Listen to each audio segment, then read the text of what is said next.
Welcome tonight to the final night of the 2023 Rosenbach lectures with Leah Price. It's been it's been a great week and wonderful to have her here. We're here for the last night of reading from home. And I know I've been doing a lot of reading from home recently. I want to just mention before our introducer gets up here that the 2024 lectures are going to be given by Elizabeth McHenry, professor of English at NYU. She's a literary and cultural historian, for those of you who are not familiar with her work, and she focuses on African-American literature and literary history, Black print cultural studies, African-American intellectual history, and 19th and 20th century US history and literature. The 2025 lectures are going to be given by Kelly Wisecup, who's a professor of English at Northwestern University. She too a literary and cultural historian, but she focuses on early American studies, Native American and Indigenous studies, and histories of books and archives. Our speaker tonight will be introduced by Emily Steinlight, Associate Professor of English here at Penn, who works in 19th century British literature. And I must say, I'd love to have sat in on her course this semester on reproductive fictions. I love the title. The title and the description really piqued my interest, and I'm hoping she gives it again in the near future so I can sit in on it. Thank you, Emily.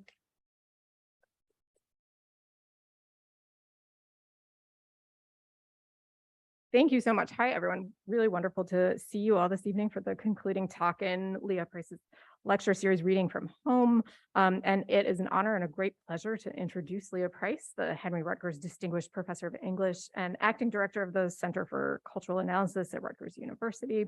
And she's also, as you probably know, founding director of the Rutgers Initiative for the Book, which not only hosts talks and exhibitions on print history, bibliography, publishing, digital media, but also allows students to participate in things like bookbinding studios, transcribathons, scavenger hunts. And in her own adventurous and subtle scholarship, Leah Price has been a shaping force in print culture and book history, as well as in novel studies and Victorian studies. And she's the author of 3 truly field-defining books in those areas: What We Talk About When We Talk About Books, which won the Christian Gauss Prize for Best Book in the Humanities, How to Do Things with Books in Victorian Britain, winner of the Robert Lowry Patton Prize and of the Walter Channing Cabot Prize, and the anthology and the rise of the novel, which made the case early on that we can't make any sense of the literary history of the novel form separately from the history of the book. And she's co-edited a PMLA essay cluster on the history of the book and the idea of literature, 3 volumes of essays, further reading with Matthew Rubery, literary secretaries and secretarial culture with Pam Thirschwell, and unpacking my library writers and their books. And she regularly contributes to wider venues such as the New York Times Book Review, the London Review of Books, the TLS, and Public Books. And writing to a moment of kind of intense anxiety about the end of print and about the decline of reading, I'll just quickly say what we talk about when we talk about books challenges some pieties surrounding long-form print media's supposed therapeutic effects and counters a nostalgic or techno-determinist approach to the history and future of reading. There's a lot to be learned too about print's actual uses in its heyday in how to do things with books, which gives us the wonderfully surprising insight that the least likely thing we would find Victorians doing with books is read them. Price turns our attention there to fictional representations of printed matter as variously a burden, as wrapping or waste material, or as a screen for avoiding unwanted interaction.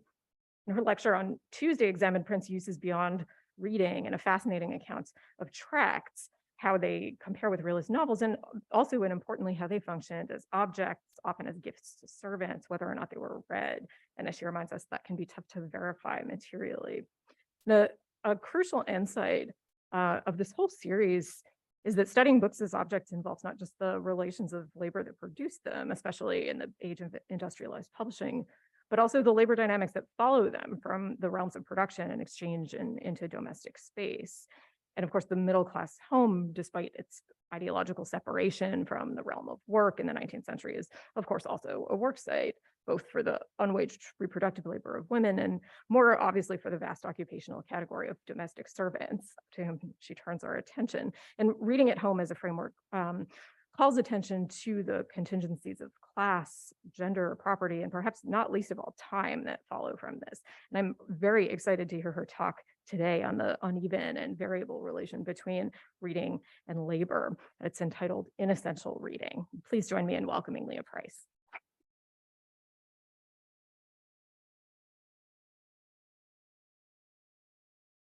Thank you, Emily, for that generous introduction from someone who's thought much more deeply about the relation between the literary and the epidemiological than I ever will. And thank you to everyone in the room or on the Zoom for listening once again to a redescription of someone who, if you've been here for the other lectures, you've already heard twice redescribed, like in one of those novels where the character keeps getting reintroduced. Trollope is particularly good at this. And thank you for showing up on such a beautiful day. Before we begin, with apologies to those of you who've been here on the other 2 days,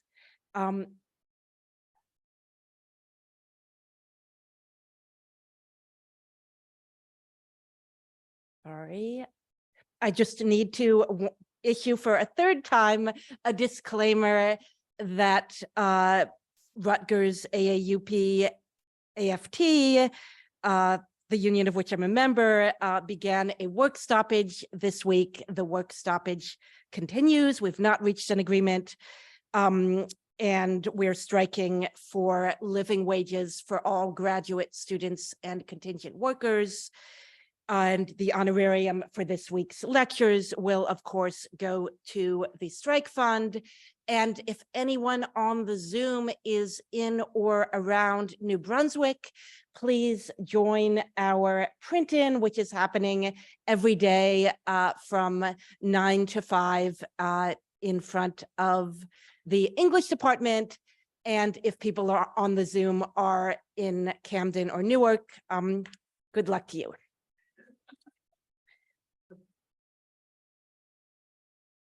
So close parenthesis. This final lecture will bring my survey of bibliodomesticity up to almost the present, to 2.5 years ago. I asked on Monday and Tuesday how domestic practices shaped ideas about the book, and also vice versa. I'll ask today what hopes and fears for the book emerged in tandem with the 2020 vintage distinction between working from home and essential work, these two neologisms that were defined against one another. I'll start by surveying a range of data about the effects of lockdowns on who read and what. But because those numbers can't tell us how ideas about reading changed, I'll use more discursive sources to speculate about why white-collar workers in the US came to expand the book's function, the book's symbolic functions during the pandemic. What caused actors ranging from legislators to grocery store executives to set books apart from other commodities? How did societies that distribute risk inversely with literacy redefine books from a vector to a refuge? And I'll end closer to home by thinking about how the pandemic did and didn't change our strategies for representing books in the classroom.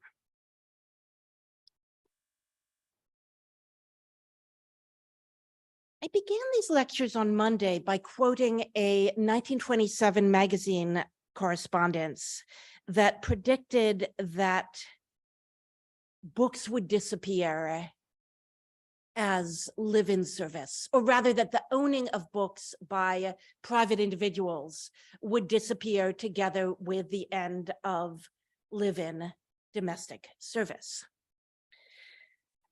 Oh, thank you. Thank you, Lynne. 3 years ago, a different historical development seemed to be dooming the book industry. In the spring of 2020, 4 out of 5 independent bookstores in this country laid off at least one worker. The surprise was that within a few months, the industry had rebounded. Book sales in the US increased by 8% in the first year of the pandemic and by another 9% in the second. And these figures look all the more striking against a decade of basically flat sales. By the end of 2021, unit sales for print books in the US were the highest measured since BookScan began tracking them in 2004. One explanation can be extrapolated from Britain, whose nationwide lockdown had more easily measurable effects than the more uneven piecemeal US landscape. There, a Nielsen survey found average reading time doubling in the first year of the pandemic. Before we all gloat, we should stop to compare statistics for video and audio and social media. Yes, book sales increased, but so did the consumption of non-literary, non-long form, and non-printed content. So just one benchmark for this, in spring 2020, 35% of respondents to a global survey reported reading or listening to more books than they had before the pandemic, but 40% reported increased use of messaging services and social media. And we all know that the real gap is likely to be much larger since people exaggerate upward for books and downward for social media. In absolute terms, the same lockdowns that clogged the production and distribution of printed matter seem to have generated motive and opportunity for reading. When it came to printed books, the most immediate decision facing retailers was where to put them. Should paperback racks be roped off or join periodicals and toilet paper in the section of big box stores that remained open through shutdowns? The former strategy won out in most Walmarts and some Targets. As for space, so for time. Which books needed to be kept moving, which shoved to the back of an increasingly crowded trucking queue. The US left those decisions to retailers, by which I mean a retailer. By April 2020, the country's largest e-commerce company had branded itself essentially as a public utility by ostentatiously prioritizing essential goods such as wet wipes, lentils, and hair dye over the well-inventoried, envelope-shaped, shelf-stable commodity that had provided its original proof of concept. European social democracies, in contrast, empowered governments to protect books, or at least bookstores. France characteristically hedged by shutting bookstores but discounting book postage. Scottish booksellers lobbied successfully for click and collect book sales to be excluded from lockdown. Books fared less well in Southern Europe's harsher lockdowns.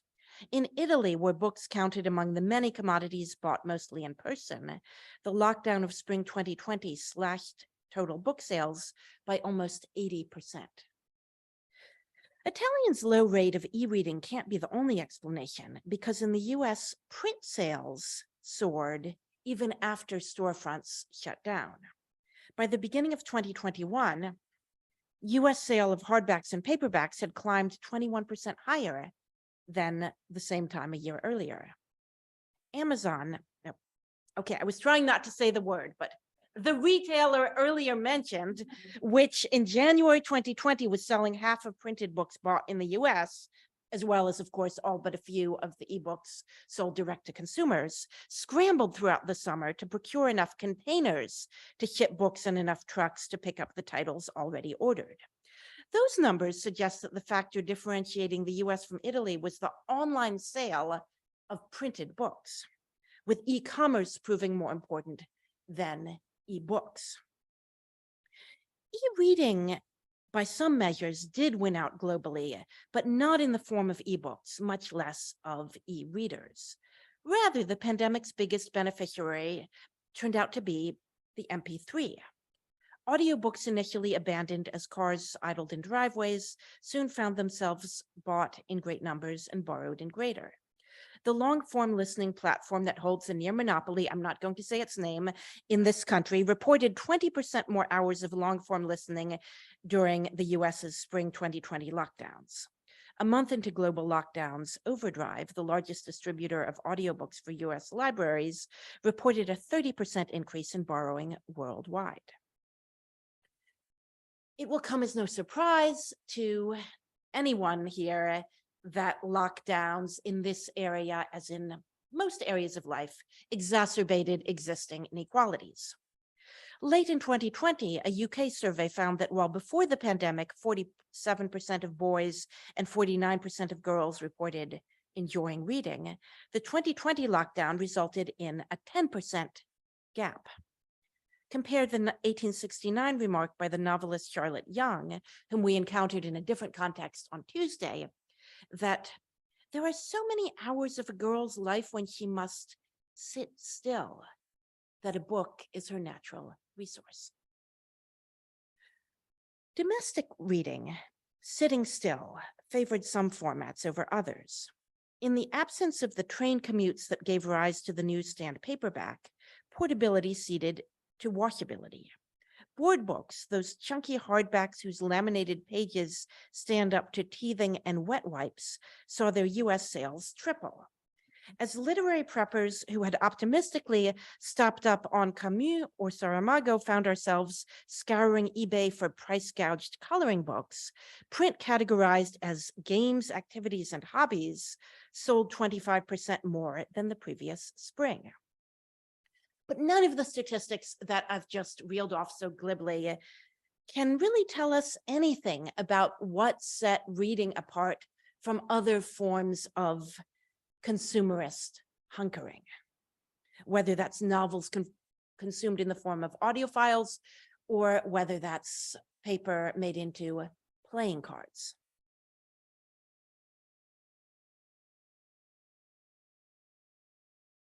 The divergence among national COVID responses made reading one of the many subjects of a natural experiment. Tina Lupton, Ben Davies, and Johanna Gormson-Schmidt swiftly combined surveys with ethnographic interviewing to compare the experience of novel reading in Denmark's and the UK's starkly different lockdowns. Taking its cue from locked down readers' return to books that they already owned but had not necessarily read, their project challenges book historians' focus on the novelty embedded in one-time events, such as publication and purchase. Instead, their focus on, and I quote from the book, the use of material that lies around, both in the cultural imagination and more literally on domestic bookshelves, challenges book historians, this is me speaking again here, challenges book historians to theorize those forms of reading whose relation to time is more layered than a single date can convey. In place of the rereading that has for so long interested literary theorists, Davies, Lupton, and Schmidt make visible a slipperier kind of repetition. Instead of repeating verbatim, as it were, an earlier reading, the experience that they describe fulfills the earlier intentions to read or predictions of reading that were already expressed positively by a purchase or negatively by never getting around to discarding. The most overdetermined case of what they call, I think very resonantly, material that lies around might be Lingma's Severance, whose 2017 publication predated the pandemic by just long enough to make it count as a found object, waiting to be invested with topicality by locked down readers. And instead of a cover image, I am bearing to you, because by the third lecture, we're all friends, I hope, my date-stamped highlights using the proprietary e-reading device of that company, which is, of course, a kind of commonplacing familiar to any book historian. And if you can see what has been copied out here, you'll see that I've commonplaced exactly what any Victorianist book historian reading Severance in the spring of 2020 would highlight, which is that Ma's protagonist, Candace, whose job coordinating the Asian supply chain of a US publishing house is disrupted by a viral pandemic, departs from a tradition of industry fiction, which, at least from Gissing's New Grub Street onward, equates publishing with editorial. Actually, no, I should say from Balzac onward, and maybe earlier. By denying her protagonist a fantasized promotion to the design department, by making Candace's project novelty Bibles rather than content produced of a copyright or a singular human author, and by replacing metaphorical dirty dealings in a Manhattan office with a trans-Pacific excursion to a factory literally, as you can see in my highlights, thick with paper dust, Ma reduces the print book to a zombie whose faux leather cover, ribbon marker, end sheets, mull lining outlive the relevance of its textual content. In retrospect, Candace's briskly matter-of-fact reduction of the book business to infrastructure chimed with readers who spent 2020 waiting for newer books whose publication dates were postponed by paper shortages at mills busy producing cardboard for boxes. Only in 2020, likewise, would Candace's observation of book production triggering respiratory diseases in offshore employees in the novel's backstory, even before the Shen virus emerges in the novel's present, become a corrective to the pandemic era fantasy that reading was clean, safe, or domestic in either sense of that last word. The question that Severance thematizes coincides with our own discipline's foundational puzzle. What is so special about the book? More specifically, in what contexts and for what purposes does the anomalousness of the book prove good to think with? When, on the contrary, does the book form a useful case study because it makes visible problems latent in other commodities or other forms of material culture? If Severance poses that question, so do the retailers and governments whose lockdown policies elaborate an implicit book theory. In pairing rhetoric about literary value with practices that shunted books to the back of a supply chain, store managers and legislators alike treated books uncannily like essential workers. Both books and nurses, let's say, received praise. Neither books nor nurses were granted help, in this country at least. If you buy that analogy, the closest thing to healthcare hero yard signs might be the book's reduction to a theatrical prop. As Zoom users perched our laptops on ubiquitous objects of standard shape but infinitely graded at height, Twitter accounts such as Bookcase Credibility placed spines center stage. A DC area Books by the Yard supplier hollowed out hardbacks to replace their pages by styrofoam, reconciling background gravitas with the load-bearing limits of flat-packed particle board shelving. In that same city, as Corinna Norik-Ruhl and Shaf Tawhid point out in their 2022 collection, Bookshelves in the Age of the COVID-19 Pandemic, the former Trump spokesperson who gave interviews in front of a fabric sheet printed with books was betrayed by a wrinkle. These backdrops concretized a more symbolic entanglement of bookishness. I'm using here the term theorized by Jessica Pressman before the pandemic, with what we were learning to call social distancing. Bookstores pivoted to selling face masks, which of course have a higher return per postage cost than do books, emblazoned "Stay home, stay safe, read books." The lockdowns that carved out time for the practice of long-form reading or even kinder to its theory. Yet the same precautions that privatized book consumption also elevated what had been for centuries dismissed as a solipsistic self-indulgence into a public-spirited placeholder.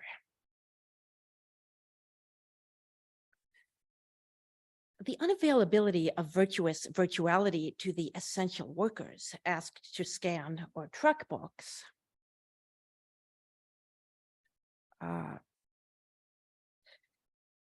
conditioned the safety of, I'm sorry, the unavailability of virtuous virtuality to the essential workers asked to scan or truck books made clear how directly the patchwork lockdowns peculiar to an unequal society conditioned the safety of those who read books on the exposure of those who handled them.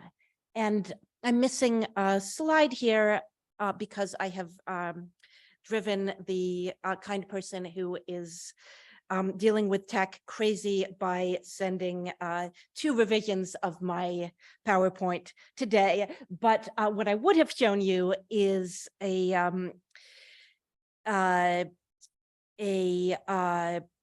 visualization from the New York Times of the gap in the temporal gap between when measured by cell phone location data, at what point in the spring of 2020, low-paid workers began to move in a shorter range from home, and at what point in the spring of 2020, higher paid workers began to move in a shorter range from home. And it is wide. By making literary taste the antonym both to manual labor and to service work, public health messaging rebranded risk allocation as a temperamental choice.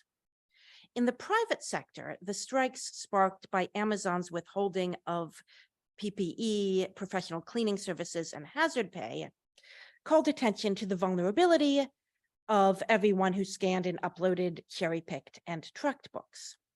In the public sector, one set of bookish workers found themselves on the wrong side of that divide. Local libraries, which, as Eric Kleinenberg showed again before the pandemic, have long been one of the first places Americans turn during various kinds of disaster, were asked to fill in for the steadily lengthening list of shuttered institutions as policymakers seized on closed reading rooms as an excuse to repurpose what they called slumbering workers to stand in for miscellaneously feminized public services. And you can probably think of your own examples. Some counties in the US retrained librarians as contact tracers. Others demanded that they provide ad hoc childcare for children being remote schooled. One in Minnesota reassigned them to staff homeless shelters. I described on Monday how extremes met as Victorian moralists shunted any awareness of the book's physical properties to either end of the social scale, so that on one extreme, gentlemen bibliophiles noticed bindings. On the other end, women servants oiled bindings. And in the middle, the unmarked middle classes think about the textual content rather than about the thingness of the book. Lockdown substituted a more lopsided relation to those physical properties, mapping physical touch onto social privilege. More exposed than the readers who accessed remotely materials that library workers were scanning on site, librarians in turn remained safer than the janitors stuck performing hygiene theater.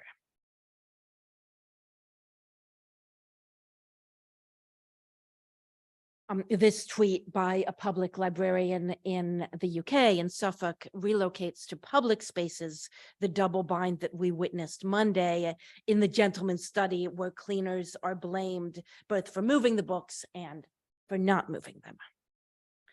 The collision that we witnessed earlier this week between scholars' classification of reading as work and servants' perception of it both as a means to defer entering the labor market and as an indulgence enabled by and defined against physical effort may help us understand this tension between those workers whom book consumption protects and those whom book circulation endangers. When it comes to the reader's own bodily vulnerability, COVID certainly didn't invent the perception of book learning as a bolt hole from the school of hard knocks. But if we shift our focus from being infected to infecting, the book's pro-social role becomes more surprising. Earlier epidemics cast books as fomites. 18th century officials dipped in seawater the Bibles on which shipmasters swore that their cargo had been duly disinfected. As Isabel Hofmeyr points out in a study of hydrocolonialism that appeared during the first year of the pandemic, books were stopped at national borders for textual and material reasons alike.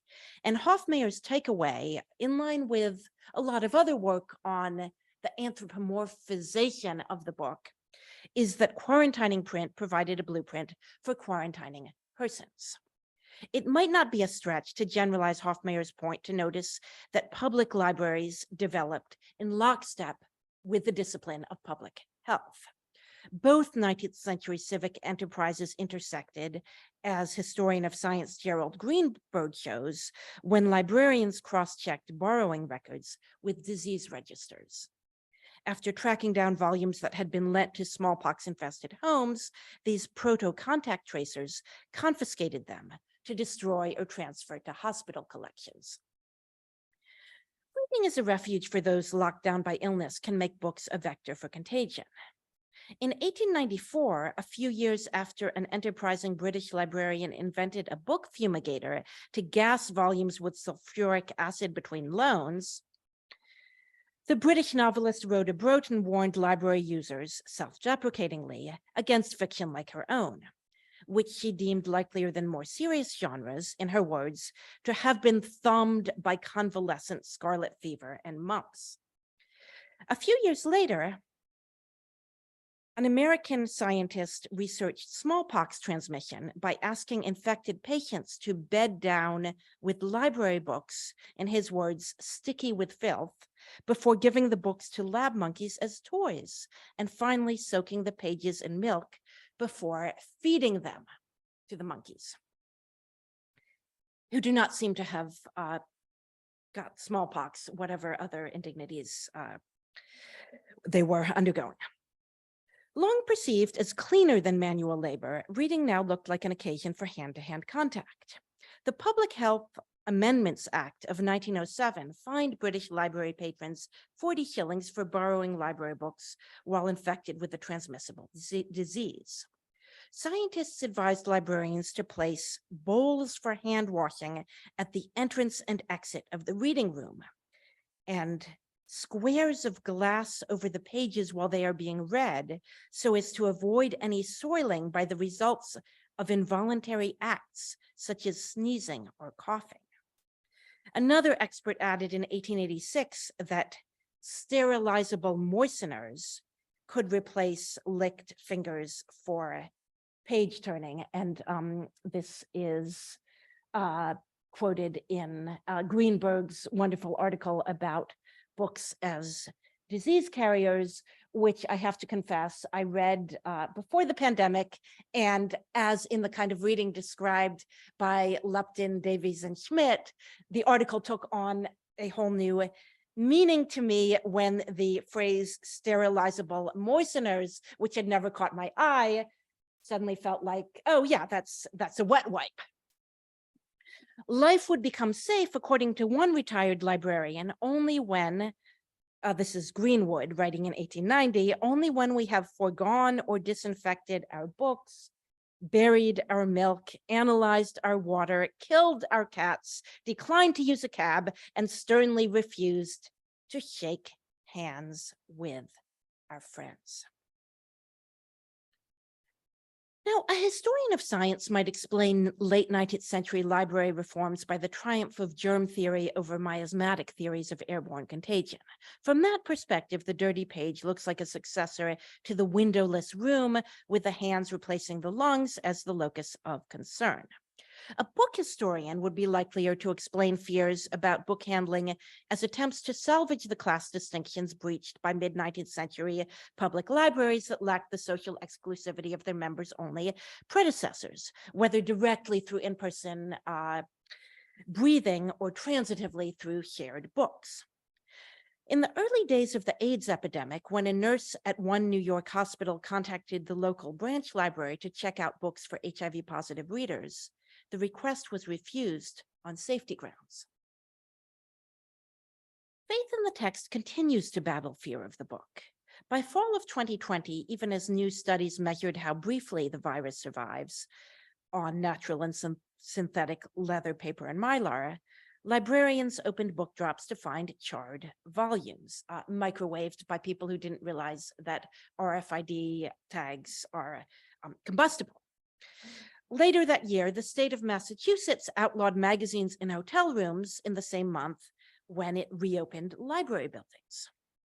One unintended consequence of these worries is that the book itself bears witness to pandemics. And I'm thinking here of Paul Duguid's observation, again made long before the pandemic, of vinegar on pages in the archive as a source of information about the geopolitics of quarantine. We could speculate about whether Purell residues can provide useful information someday, along with what Joshua Calhoun calls biomatter as evidence of non-human use and intention.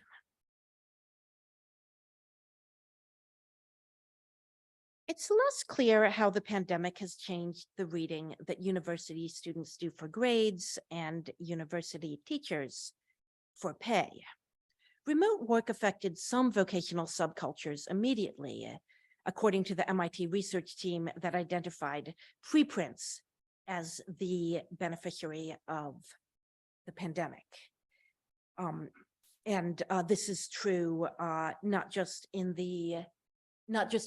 measured by the number of preprints posted, but by the growing gap between readership of preprints, which skyrocketed, and readership of published articles, which since 2020 has remained more or less stable. My own sense is that in our field, much less has changed. Literary critics continue to read aloud written scripts of 45-minute talks, later padded into 9,000-word journal articles, and finally strung together to form monographs. And even the pandemic era rise of the streamed to be archived talk, like this one, hasn't fundamentally changed the way we map a trade-off between speed and authority onto a divide between the oral and the written.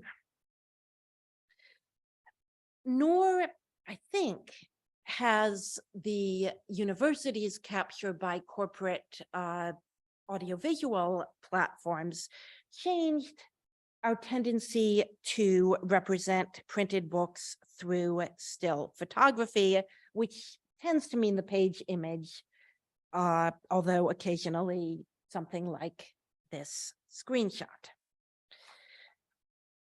One experiment that my students have been undertaking during the pandemic is finding alternative ways to represent the book other than the screenshot or the cell phone photo of the book.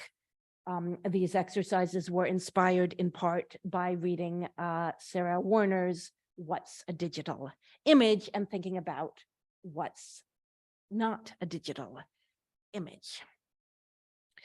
The streaming tool through which some of you are listening today premised safety on squashing the codex into screenshots grabbed from mass digitization projects that stripped paper of textual cues. When any of us who have tried to cross an international border with a US issued vaccine card know that the fraying of the cardboard itself conveys information about our public health system or lack thereof, in the same way that the folds and holes on your hiking map convey information about where you've been.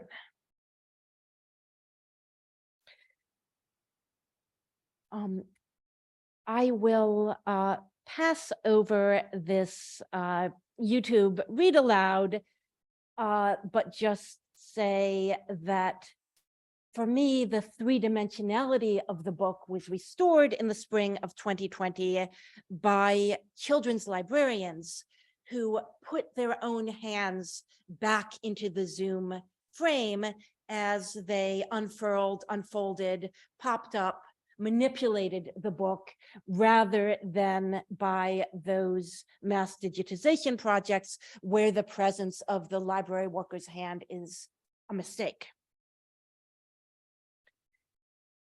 And I will also say that the three-dimensionality of the book came through in this project, also from 2020, by the Quarantine Public Library, which uploaded to a repository PDFs of zines to be downloaded, printed, and folded by users.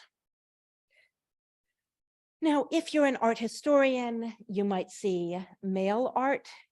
If you're a crafter, you might assimilate this distribution method to the networks through which needlework patterns and origami instructions circulate. If you're a book historian, you might perceive a digital equivalent to the 19th century technology of the stereotype plate, cheaper to transport than printed sheets and more durable for shipping purposes once plaster of Paris casts gave way to flongs. Stereotype plates could be cast for use with paper made from local ecosystems. As Isabel Hofmeyr pointed out in 2001, this technology of repetition with a difference became such a central metaphor for racialized difference that the technical meaning of stereotype was eclipsed, along with the meaning in French of cliché. If the Quarantine zine looks back historically to other print forms, it also points sideways to a contemporary genre that competes with the book. I'm thinking of the kit, defined by Shannon Mattern as a collection of tools and materials designed to script a particular process. And Mattern credits the pandemic with generating an explosion of kits in every area of life, from meal preparation to vaccine testing, to COVID testing. Those of us in the room who are teachers might think of much of what we did during lockdown as kit making in ways that I think sensitized many of us to the fact that we had always already been making kits in the form of a syllabus or a reading list. And you can tell more about somebody's pedagogy by the kits that they assemble for their students to use, I think, than by reading a syllabus.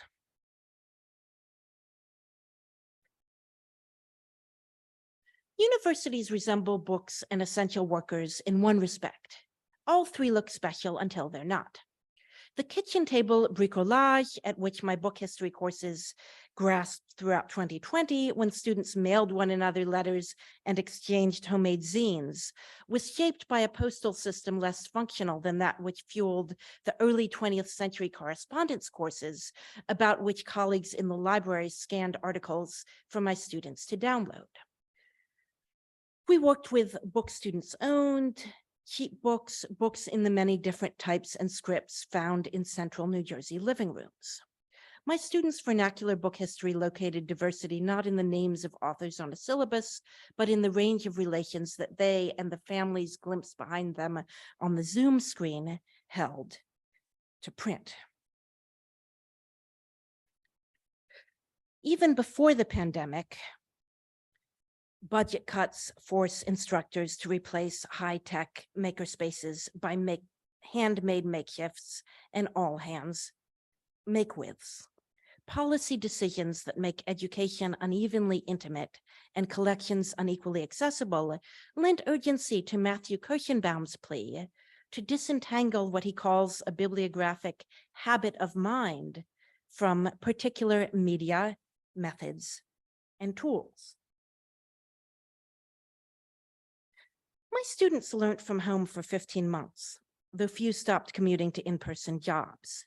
They returned in fall of 2021 to a library which in the interim had been flooded by Hurricane Ida, or more precisely by a series of zoning decisions, which in cutting the town of New Brunswick off from richer and wider neighboring school districts, also gutted the tax base that could have funded storm drains. Our special collections department swarmed with rubber-booted, hazmat-suited workers tending to dehumidifiers until those in turn were short-circuited by a second storm that knocked down power lines. And I'd like to take a moment here to thank those workers, along with Fernanda Perrone, curator of Rutgers University Special Collections, and the librarians at other institutions who offered my courses emergency access during that time, especially David Weimer at the Newberry and Jesse Erickson at the Morgan. I'll spare you the blow-by-blow of what followed. Let's just say that the task of pulling from the shelves an arc of 100 volumes to be stashed on site while a different series of workers inventoried and boxed the rest of special collections for a third set of specialists to truck to storage, lent cliches about the materiality of the book a visceral weight. Paper's absorbency at moments like this ceases to be the province of fishmongers. Floods fix our eyes like those of the maid with whose words Monday's lecture began, on the floor. Librarians don't need to be told that any history of books must include their failure to survive, much less find readers. Literature teachers, in contrast, are still figuring out how to introduce our students to that vulnerability. Graduate students in the Rutgers Book Initiative structured our gateway course around stray books left behind during the post-flood scramble. And here you can see students in Javiera Barrientos' section taking wear, tear, and repair as a starting point for thinking about the interplay of decay with remaking. Storms and pandemics make it harder to ignore the power imbalances that inhabit the space between texts and books in a society where that dyad maps onto other pairs, such as master and servant, or normalcy and disaster. Plague and flood, too, locate inequalities in something more slippery than, on the production end, license to express oneself or access to audiences, and something less easily quantifiable than, on the consumption end, more or less ownership of print, or more or less overlap between one's own world and the world represented by its contents. To name those inequalities is one of the tasks facing our discipline, most immediately in the discussion period. Thank you all.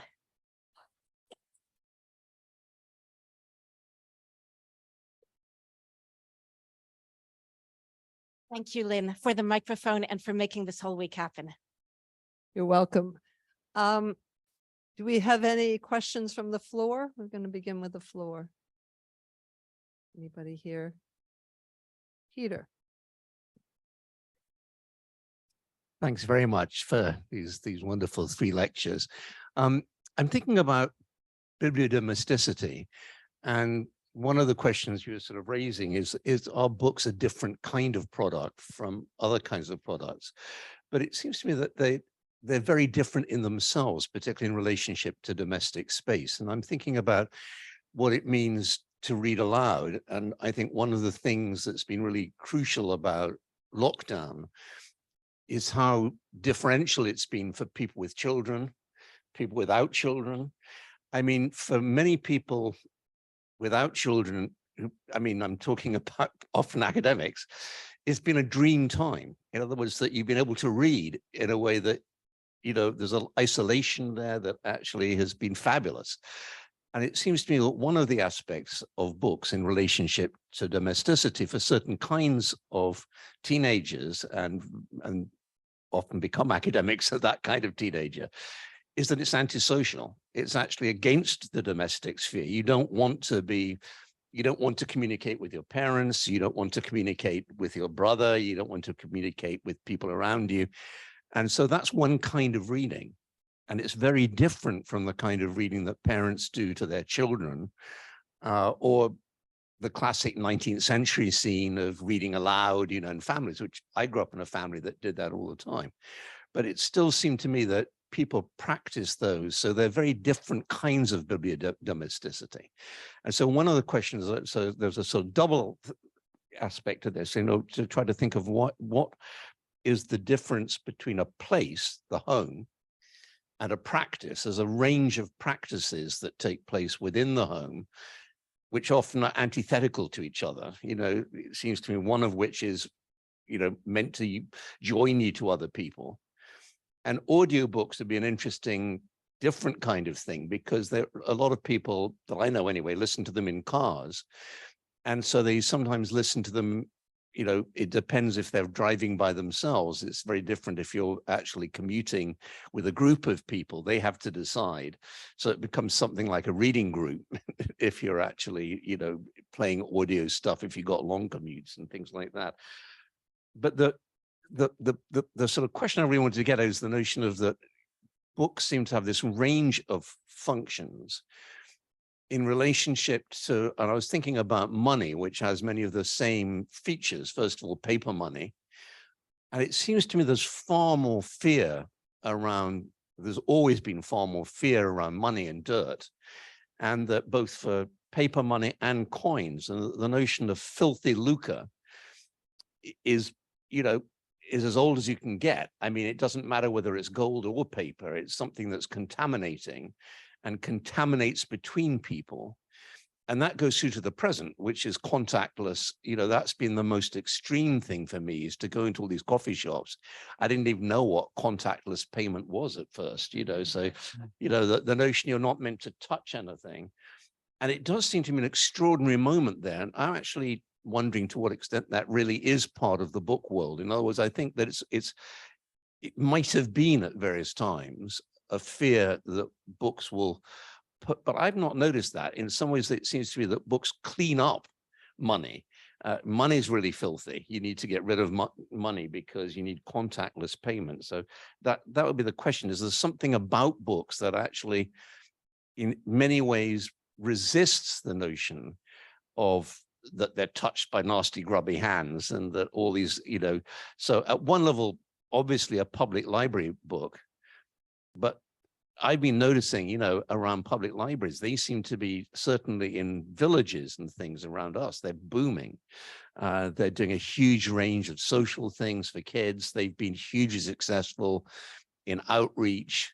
So they've become social centers in a way that's really surprising. At the same time that other areas around money, you're meant to become much more antisocial. You're meant to keep your distance from other people. In a coffee shop, you're not meant to touch people anymore. So I'm just wondering, in other, it's very incoherent, I'm sorry, but I'm trying to think about what the big question is to what extent, I suppose, is the question of domesticity. To what extent is the domestic space one in which radically different things, different practices are taking place, some of which are meant to be antisocial. And that's what I really think about the history of domesticity as a space of antisociality, above all reading, private reading, reading, not reading aloud. I wonder how much of your first point can be mapped onto the 19th century being on the cusp of a change between thinking of the household as a space that includes thinking of the household as an unequal space, and thinking of the household as a space of intimacy and, at least in principle, a degree of equality. And one reason I'm wondering about that is that servants, not in the kinds of tracts that I talked about Tuesday, but in fiction produced for middle-class children, somewhat younger than the future servants to whom those tracts are addressed, the servant often appears as a blocking figure in the child's reading, or more often writing life. I'm thinking in particular of a wonderful late 19th century children's book called Jack's Slate that features the child trying to scribble on every available surface, and a whole succession of servants catches him in the act. So, the maid finds him scrawling on the curtains, and the gardener finds him writing in the dirt, and the painter finds him stealing a painter isn't a servant, but in other words, it's never the parents or the siblings who stop him from doing these things. It's people lower down in the social scale who are responsible for the cleanliness of the house, who say, no, and maybe that's a difference between reading and writing, because if Charlotte Young's take on reading is, as anyone who observed a certain kind of Sabbath knows, reading is the thing that doesn't get your clothes dirty, whereas writing is potentially what does make a mess. But I do wonder whether the servant's interference reflects a kind of imagined or projected envy. Like, why does the child get to sit around reading and daydreaming? Or whether that reflects something about the household. Sorry, this doesn't really speak to your first point. Yes, I would just agree with your point that reading is double-edged as both a source of intimacy and a way to keep intimacy at bay. And anecdotally, I wonder whether I'm the only one here whose relation to audiobooks has been changed by hearing secondhand Zooms in a shared household.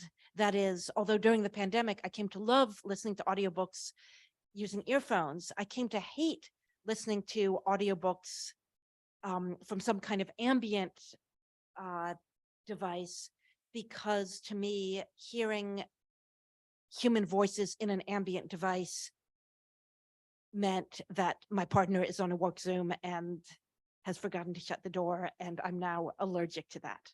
But this may be idiosyncratic. Do we have any other questions or on the Or floor? questions from the chat?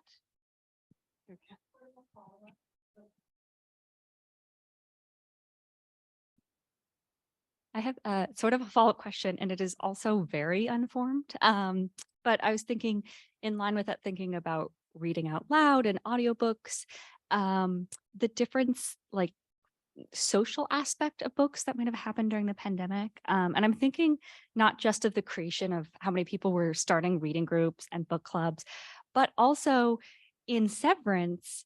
I read that during the pandemic as well. And it wasn't because I had it on my bookshelf already, but because I saw so many people on like Twitter or Instagram reading it. And it felt like reading something as part of a group, as part of a social event. And so, yeah, sort of my open-ended question is thinking about sort of books going viral, but also is that sort of book as social event kind of aligned with the book as theatrical prop or sort of pushing against it? Yeah. Yeah, John Guillory in his recent book talks interestingly about whether the distinction between professional reading and lay reading can be mapped onto a distinction between individual and collective reading. I don't myself think that it can, simply because analogously to Peter Stellibras's point about the double-edged nature of domestic reading, I would think in line with what you're saying that there are models of scholarly reading that involve retreat into oneself, as say when one is writing a dissertation. There are models of scholarly reading that are more communal, as when we're in a seminar together. And likewise, you can be the kid reading with a flashlight under the covers, or you can be in a reading group. Both the kid under the covers and the reading group are, in some sense, unprofessional, or to use Michael Warner's term, uncritical, and both the seminar and the dissertation are professional. Yeah, I mean, that might be a contextual question having to do with the prominence of reading relative to other forms of social interaction, so that the landscape around reading changed during lockdowns. And here again, I think Lupton, Davies, and Schmidt are very good on what we can learn from the contrast between the place that reading assumed in a society like Denmark, which had a fairly relaxed lockdown, and a society like the UK, which, with the exception of Boris Johnson and his thousands of friends, had a fairly strict lockdown. Yeah. I wanted to ask, and I'm not sure if this is something you have the data for, but when talking about those like rises in book purchasing in the US and on, Amazon, I'm wondering if in terms of if you break that down by something like genre, like if that was proportional to what pre-pandemic trends were like, or whether it was like we were seeing new genres like get more popular. And one of the reasons I ask that is because, just very anecdotally, I feel like a lot of the people I know who started reading more during the pandemic were interestingly not seeking in books like the kind of like pleasure that we were somehow able to sort of perversely enjoy of like being at home and just like enjoying a long novel, but we're actually, I think, like forming almost like more more like kind of Victorian feeling, like just sort of like seeking in books the kind of like types of like reinvention that we were all trying to do, like I'm going to come out of the pandemic a better person. And then I think part of that came from, like I think a lot like skyrocketing reading of like self-help and stuff, from what I understand. But I also do wonder if some of that work happened in the novel too. And the reason I say that is because I think like in the reckoning that a lot of people came to in the kind of not just socially, but kind of like politically alienating parts of the pandemic that made people like feel like there wasn't sort of like an institutional or like moral center to like look toward. I think like I feel like a lot of conversations I observed, like, when, as Cassie mentioned, like seeing how people were talking about a certain popular book on Twitter seemed actually a lot more like moralistic than I was used to in a moment where I didn't really feel like people were reading books in a way that was like dedicated to kind of a strong sense of like books holding morality. I feel like some of that almost like came back in a lot of people's imaginations. So I wonder then whether, I guess, in terms of either genre or like what people were doing, not just like activity versus enjoyment, but what kind of enjoyment, if you feel like that's something which we're in a moment of transition around or are coming out of one. Yeah, so that seems in a way like two separate questions. Were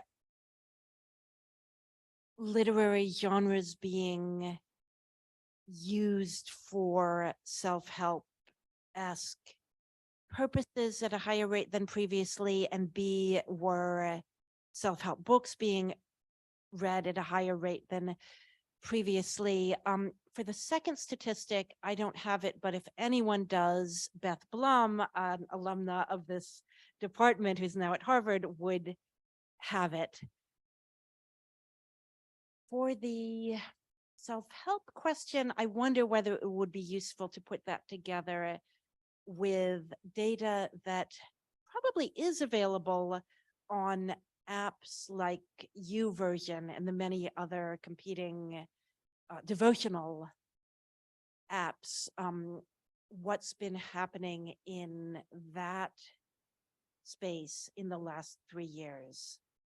And again, I don't know, so I'm asking rather than answering.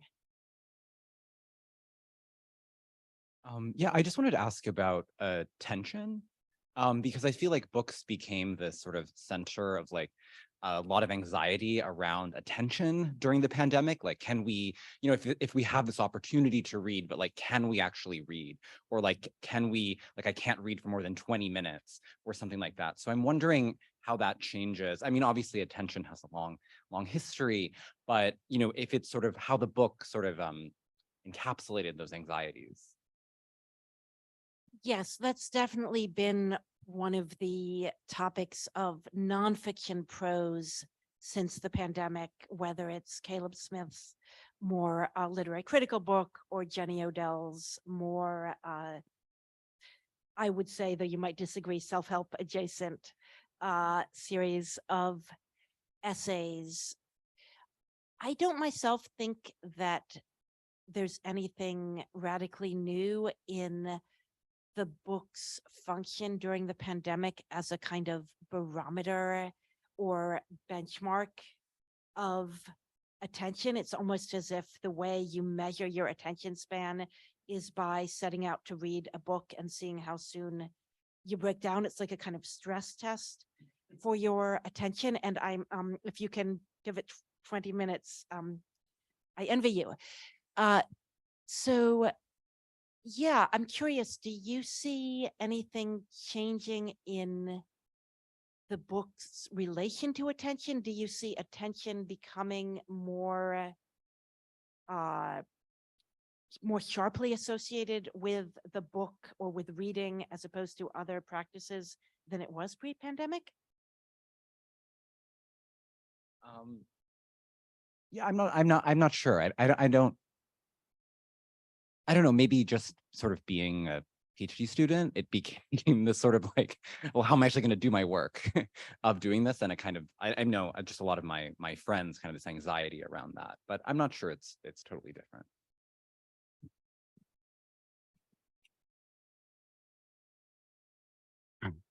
I would like to come back to the 19th century and perhaps to this relationship between the master and servants within the houses.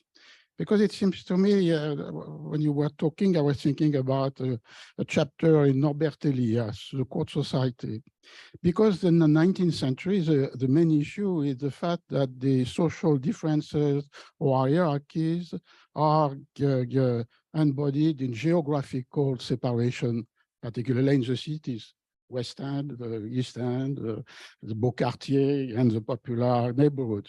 Whereas in the early modern period, these social differences could be located within a spatial proximity, which is a fundamental characteristic of the court or the aristocratic hotel. And in the 19th century, it seems to me that what remains of the Ancien Regime society is just what you described, that is to say places, houses in which the same space or quite the same space is shared by the master and the servants. What are the consequences of this? For the early modern time, the consequence was often thought as the appropriation by the servants of the books read by the master. It could be for the best.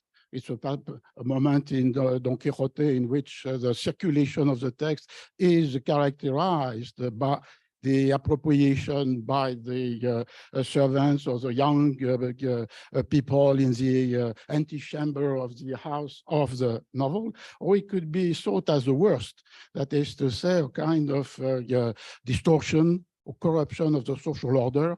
And in the text by Curator, there is the idea that now people are reading Latin in the stables. And for him, it was of course, what was the negative aspect of this social proximity translated by appropriation and in fact illegitimate or dangerous or absurd appropriation. So how do you think about this kind of relationship between spatial proximity and social difference or hierarchy in the framework of the household, aristocratic or noble or bourgeois household of the 19th century, more like Cervantes? It's your possibility of interesting and inventive appropriation, or at the time, it was thought as a possible danger. Interesting. Yeah, I mean, I think that one literary response to that problem in the 19th century, to the problem which, of course, as you know, is addressed spatially by the increasing segmentation of the house into different staircases, different corridors, and so forth, is the mock heroic or the mock epic, or in general forms of comedy involving, for example, in Punch, puns about the literary footman. So literature and litter are confused, uses of dialect, so phonetically spelled letters from servants who have pretensions to literary production, but also I'd say are more focused on the newspaper than on the book, possibly because newspapers seem to have flowed more quickly between masters and servants, with the question of who gets there first being more sensitive with a date-stamped medium like the newspaper, so that the joke in Victorian comic newspapers is always, how can the footman iron the newspaper without burning it, but without actually looking at it? Because if he looks at the newspaper while ironing it, he will know the news before his master does, and this is a violation of the natural order. Whereas with books, my impression at least is that it's a less sensitive issue, because books by and large are not hand-me-downs within the household. They don't even seem to be subject to the same kind of anxieties about sumptuary confusion as the handing down or cutting down of clothes is. There seems to be less of a fear that servants would want to, or at least that female servants would want to look into their master's books. Again, I think it's quite different for men who are imagined as imbibing dangerous political ideas or premature political ideas, whether it's premature in the sense of the working classes are not yet ready for emancipation, or whether it's in the sense of it's only 9 a.m. and it's too early in the day for the servant to get to know what today's news is. Whereas with female servants, the concern seems to be more I mean, Cervantes in a different way, the concern about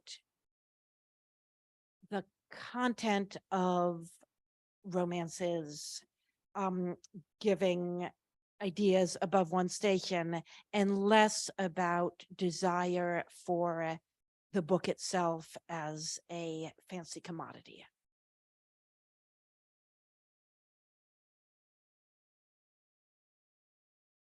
Thank you. This was wonderful. A really dense weave of different ideas. I'm thinking about the whole lecture series actually here, and I'm thinking that books seem very essential, right? Like whether they are filled with styrofoam for Zoom backgrounds, whether they're storing history and people have to keep them clean or free from floods, right? But reading seems completely inessential in some ways, right? Like nobody needs to read. So I'm kind of wondering if you see reading, if there is a form of reading that is essential, or just kind of the relationship here, if we could just like tease it out a little bit more. Is it that reading is a product, like the reading that we're discussing here specifically is more a product of a certain kind of leisured practice that emerges out of novel reading? Are there forms of reading that could be essential in the same way that books are? And also, what does that, I mean, I'm thinking about what this does to the practice of book history, how it kind of turns it inside out, because we are always assuming reading as the central function of what purveys meaning and looking for marks of it and marks of use. But if reading is kind of like evacuated from the book the way that the book is being filled with styrofoam, right? I don't know why I'm stuck on that idea. What does that do to reading? Does that make sense? One answer to the last twist you gave to that question could be found in your work, Whitney, because I think part of what for me is so surprising and yet indisputable about your book is the way you show that it's not that we should look at use in order to find traces of reading. It's rather that for some of the people you describe, reading was a means to the end of material use, so that you reverse which is the means and which is the end. And in that spirit, I want to push back against the first part of your question. I hope that I'm not saying that, I hope that you don't take away that books are essential and reading is not. I think I would say rather that there are contexts in which reading is essential, but it's not necessarily the reading of books. And there are contexts in which books are essential, but they're not necessarily being read. And in terms of what it means for our field,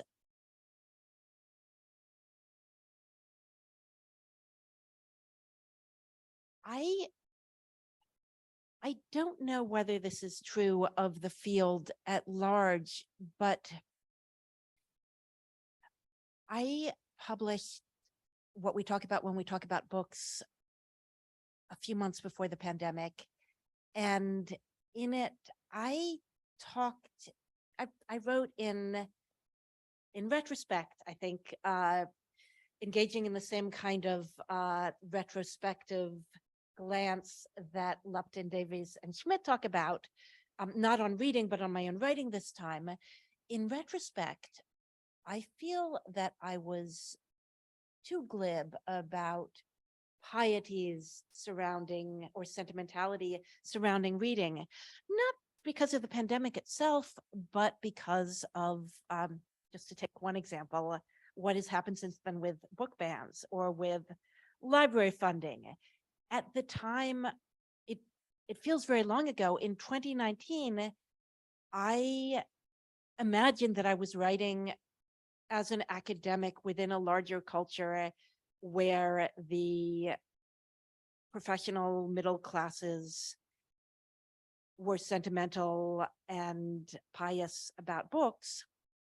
in 2023, that is probably true of the professional middle classes in Philadelphia, but there are other parts of Pennsylvania, an hour from here, where we've all seen that that is not the case at all. And so in retrospect, I regret that. Now, I'm not saying that we as a field bear any responsibility for book bans, but I would just say that I think the battle lines have shifted, or more likely lines that were already there in 2019 have become more visible. You just made me think of something I think is really interesting and follows on other things that I've been thinking about. I mean, with regard to book bans, it strikes me that books are essential for certain groups. I think for young adults who are seeking their identity, books are essential. And so reading is essential for them because they need to use the books as a way to figure out who they are. So I think, for things, young adult books, children's books, things like that, there is a kind of essential element, it would seem, to those kinds of reading, where people are invested in trying to understand themselves through books. So, I mean, I don't know what you think about that, but I just thought I'd put it out there. What you're saying makes me angry at these religious tracts in a way in which we're not supposed to be angry at our sources, because the people who are reading these tracts, to the extent that they get read at all, are young adults. They're young adults in a stressful situation. They've just left home. They're essentially internal migrants. They're often quite isolated in a new household. They've got, although the plots of these tracts represent them as being mentored by a wise older cook or housekeeper, and anyone who's been in graduate school knows that mentorship can mean a whole range of different things. And in any case, many of these servants were the only one in a household. They're incredibly isolated. They're trying to figure out a new environment. They're vulnerable in some of the same ways that many of the kids who are now teenagers, who are now being blocked from finding resources, imaginative or instrumental, in public libraries are. And instead of any kind of textual resource that would help them come to terms with the life into which they've been plunged, they're being given this crap. And one hopes that they found in their Bibles some kind of consolation, because it is certainly not coming from religious tracts. And that's probably why they're not being read.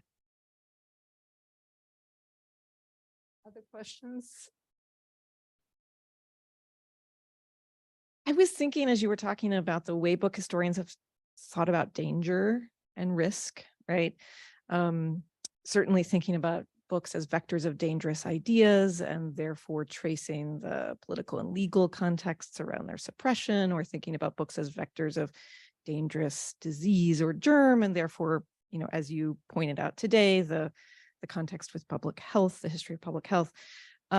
But you're pointing out the dangers of books to the workers who scan, circulate, distribute them, which I think points in a different direction from the way book historians often focus on labor in terms of the skilled workers and artisans who contribute to the making of books. And you're asking us to think about book history's intersection with labor history in terms of organizing, I think, and the history of service work and the gig economy and contingent labor. And I guess I'm just looking at this slide and it's making me think about that. And so I'm curious how you're thinking about the intersection of book history and labor history as two fields of study. I guess that's what I'm inspired by this about the Rutgers context to ask. That is really kind of you. And I talked a little bit on Monday about the way in which book history and labor history have come together in the American Academy, primarily through the lens of race. So the work I mentioned by Jonathan Senchen and John Garcia and Jordan Wingate on the role in printing of African-American workers who in many cases were, or rather, no, more specifically of enslaved workers, who could be included in this narrative by dint of expanding the definition of both where we take work to have happened and at what points in the process we take work to have happened. So yeah, I think that's a crucial question. And I suppose the other way of turning the question and coming back to the question of how books are, where books are exceptional and where books are representative, to ask how a labor history exemplified by the book is different from other kinds of labor history, what's representative and what's particular to this example. Do we have any more questions?